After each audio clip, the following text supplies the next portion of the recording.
Well, dear friends, it is the 7th of October. Time flies. Boy, does it ever fly. And welcome back to another Jago Dog Walk Talk. We will continue these until we get snow on the road, in which case we will no longer be walking on this road because, cars and all that. When we get enough snow, that's when the Jago Dog Walk Talks end, and I just walk them around some other areas. And the phone doesn't like the cold. Yes, we get cold. We are Russians after all. Anyways, shall we go on? Well, where shall we start? The great French pirates, we could start with that. They held the tanker from Russia, because I won't say Russian tanker. It's flagged under Ghana, and the captain was a Chinese citizen. They held that tanker for 2 days before they let it go. Something about this is going to be problematic. There's going to be Russian military ships, escorts, and screwing India and possibly having a little go at China because they're holding one of their citizens on BS charges or suspicions. Yeah, that's a good way to crash what's left of your economy, the French style. And that was Drago making a leap, slightly unexpected. Anyways, phone's alive, that's always good. Where were we? Well, I'll tell you where we're at. We're looking at a French government crash. This has got to be the all-time shortest government that's ever existed. We're talking under 12 hours. Under 12 hours. From the new prime minister coming in and the new prime minister and his government going bye-bye. Yeah. I'm not sure what drove that. I mean, they could have at least lasted a week, make it look a little more serious. Literally less than 12 hours. That makes Liz Truss look like an ancient fossil in government. Her administration. At least she had a couple months in. They even got to meet the Queen before the Queen went. So maybe the Queen decided after she saw Liz Truss, said, yeah, okay, it's time to leave this earthly coil. If that's the crap that's going on now. But not for me to guess or decide or judge. But so you got the French government's collapsing. Question now is whether Macron, because there's lots of screams for his ouster. I mean, to his credit, there's been screams for his ouster for well over 6 years now, almost 6 years now, and he's still there. But people want him out. I mean, he is a failure. He is the party of the ultra financially rich. That's it. That 1%. The honest battle of the classes in the 20th century, the 21st century, is not between rich and poor. It's between banker and everyone else. Because the bankers are murdering off society. They're a parasitical class. I mean, literally, this is what they are, big bankers. I'm looking about the little bank that's in your town or your village that gives you loans and lives off the percentage of those loans and wants you to succeed. Those town banks, the little banks, they're very needed. And they're also often, because they're small and they're local, they're part of the community. I'm talking about big finance. The big finance parasitical class. That's maybe, realistically speaking, about a third of a 1%, maybe less. Probably much less, actually, if you think about it. But they are the parasites, the raiders. They're the ones that focus out, where can I make my money in the next quarter? And that's usually by destroying something and liquidating into cash. And there I get my big bonuses. That's their incentive. That's their KPI. How much have I destroyed to get cash? This isn't long-term investment cash. This is short-term investments and hoarding of cash. These people are a parasite on humanity. And they don't have... Whenever anybody tells you, I am a citizen of the world, that means screw you, screw my nation, screw everybody. All that matters is me and my money and where I can go and enjoy it. And if I have to walk over the bones of my entire society, well, hey, I'm part of the really, really bright and progressive people. That's pretty much what it means, one way or the other. I got two cars coming. So Macron is on the edge of going bye-bye. So, and possibly will be. I mean, he can call for spot elections, but it looks pretty sincere that he will lose them. I mean, Macron is not going to end this. The mini Napoleon has definite additional plans in his future, like ruling over the new European Union. I'm sorry, the European Union. The new European, it wasn't a new European Union. Hitler was building the new European order. And, you know, Macron will definitely want to rule over the version 2.0 of it. Obviously, unless the merits beats him to it.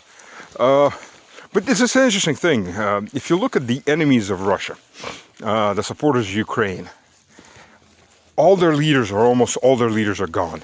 From those that started in February 2021. I'm sorry, 22. Even Italy, that was Draghi back then. Meloni came in by lying, I mean flat out, but just by lying about her position, then switching absolutely all of her promises to nothing, and joining the NATO banking structure and its drive for world domination. She's turned into a good little whore for them, almost from day one. There was no transition of policies from promises to the new point. She just instantly switched, almost from day one. So there's that. But and she's got big problems. I mean, Italy at this point, when they're talking about the average Italian, working Italian, is going broke by week 3 of the month, or week 3. So forget about week 4. Week 4, he's hungry. They had massive, never mind a mass migration and Italian replacement that's at full speed. Only a blind man wouldn't notice. I mean, it was so obvious between, last time I was in Italy was in 2018. The previous time, I mean, I've been there a bunch of times, but from 2016 to 2018 when I worked for an Italian company. The time before that, though, was back in 2007, 2008, and it was just already this gigantic difference on how much things have gotten worse. And I mean worse. Nothing improved at that point. So yeah, so there's that.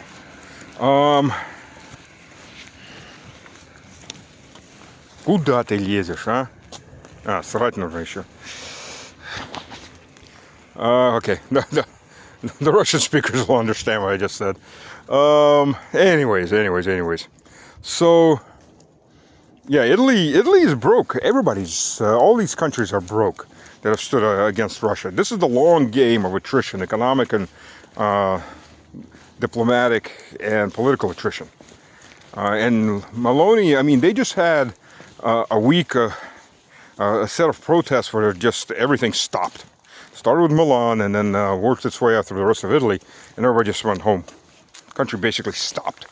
The good thing is, though, of course, Meloni's ignoring that because, you know, as a good servant of WEF, why the hell would she care about what the people need?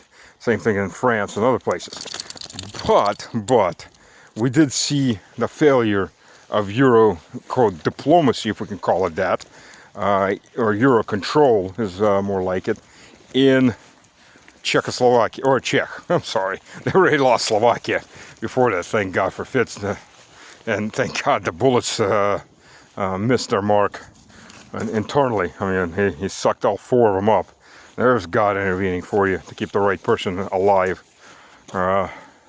Get 4 shots, almost point blank range into the torso, and survive them all. And come back fighting hard. And relatively quickly, if you really look at it. I mean, he was back on his feet within a couple months from what should have really killed him. So the Czechs, you know, Czechoslovakia was always considered this boring country for the EU. They really didn't have to do much. They owned the Czechs, stock, lock, and barrel. And all of a sudden, nope, they don't anymore. Czech, thank God in this case, many cases, is not nearly as corrupt as Romania. So pushing through fake elections would have been much harder. But, I'm not saying the Czechs are suddenly all these friends and lovers of all things Russia or Russian. They're not. They really don't like us, and they haven't for years. Even though, there's a little bit of history behind Czechoslovakia in general. Czechoslovakia was allied with Stalin back before World War II started. And then when the Germans made overtures to grab Czechoslovakian land, a deal which, by the way, was secured with the aid of the French and the British, where the Prime Minister of Czechoslovakia sat outside the room where they were making the deal and just waited to find out what was going to be left of his country, if anything. And really it was just a small protectorate, then it got gobbled up fully and annexed to Greater Germany. And Slovakia was created as an independent vassal state for the Germans. As an ally of Stalin was prepared and asked the British or asked the French to move troops in to defend Czechoslovakia, quite literally. Now, several things into this. He had a deal with Stalin had a defensive deal with the French and the Czechoslovakians. And Czechoslovakia was probably the biggest producer of weapons and armaments in Europe at that time, including tanks. In fact, every third German tank was produced in Czech, just during the war. And in Barbarossa, quite a large chunk of the German tank corps was actually Czech designs, before they switched over to unified German designs that the Germans grabbed from the Czech army when that was annexed. There were a lot of T-34s that the Germans also put crests on and crosses on and drove them to combat because they needed tanks. I don't remember the Soviet Union doing that, on the other hand. The Soviet Union outproduced the Germans and the Europeans in tanks by several fold. And when you add in the British and the American manufacturing, there was nothing even close. The German army really wasn't all that mechanized, as people think. Horses were still one of the main modes of transportation, transporting supplies. Horse-drawn wagons for the Germans, as a matter of fact, from even the beginning of the war. So anyways, Poland said, no, you're not transferring any troops to the Polish territory to Czech to defend the Czechs, because the Poles were going to grab a chunk of it. And the Hungarians got a chunk of it too. Difference is, of course, the Poles who'd illegally grabbed the land quarter to Danzig, Gdansk, today is Gdansk. They, of course, were allied with Hitler, or Hitler's first allies. Hitler, of course, wanted the Danzig corridor back, which is East Prussia, if we're going to talk about reality here. It's East Prussia, it's German land. And when the Poles got a better deal, so they thought, from the French and the British, they backstabbed Hitler. And that's why Hitler was so vindictive against them, when they backstabbed him. Yeah, it goes like that. So anyways, so the Czechs, yeah, so now my own personal experience from Czech, they really don't like Russians, but they like what they get from Russia. Yeah, it's a hypocritical as hell approach. So let's review just a few things that happened to Czech. Never mind that Czech the Czech Republic lost oil and gas and diesel and lots of other things that they were buying from Russia at very cheap rates. So their energy prices skyrocketed. Yeah, they're getting enough energy per se, but not really enough energy to keep their industry up and keep the people from going poor. There's been a lot of deindustrialization in Czech. It's just been overshadowed by the Germans and the French. On top of that, and fertilizers they were buying from Russia, prices skyrocketed, obviously, for fertilizer, and they're under threat from cheap non-regulated Ukrainian farming, which nothing that they want, they're going to get dumped in. And there's already been dumping by the Ukrainians when the EU suddenly allowed them to export as much grain as they wanted and things like that for the war effort. Which is why the Poles are blocking the roads first and foremost, because that also dumps into Poland and destroys the farming sector in Poland, which has to follow EU safety regulations, environmental regulations, etc. And the Ukrainians do none of that. And the Czechs face the same problem. So, stoy. So yeah, so there's that. Then there's things like Karlovy. If you've never been to Karlovy, it's a really nice resort up in the northern portion of Czech, in the mountains. It became famous first and foremost by Peter the Great, who spent about a month there on his way to Western Europe and the UK. So yeah, I mean, that far back.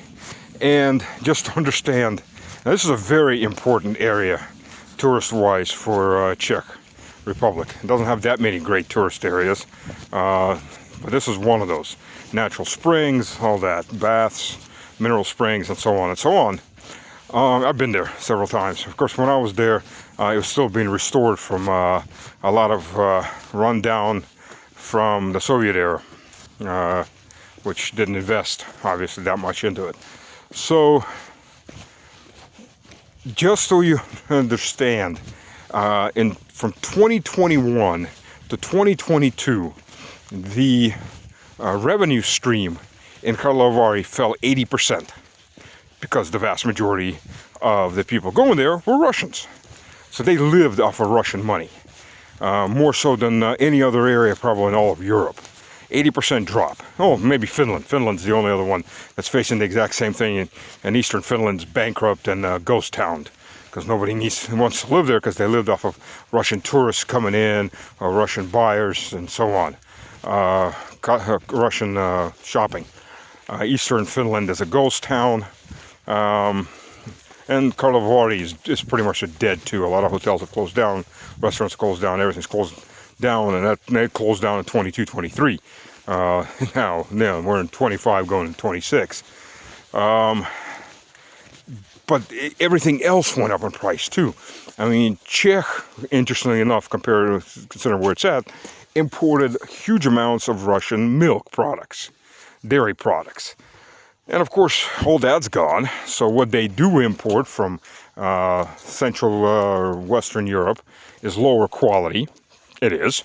Russia's the third largest dairy producer in the world, and growing very fast. So what they imported, it was much lower quality and much more expensive. Same goes for chicken eggs, and everything else. So their quality of life went down. I mean, they're telling people, don't bother eating eggs. Find other sources of protein. So, you know, when people can't afford eggs anymore, and when you're middle class or your lower middle class can no longer afford chicken eggs, you know you've got big issues. And that grew a lot of anger. The only sector, of course, in Czech that was growing or working was the military-industrial sector. That's it. Everything else was dying on the vine, but that was growing because, you know, that's feeding the Ukrainian war. And then you get a fact that the Czechs got to get really, really intimate with the Ukrainians. Because right now, 10% of the population of Czech are Ukrainian refugees. Drago, ко мне.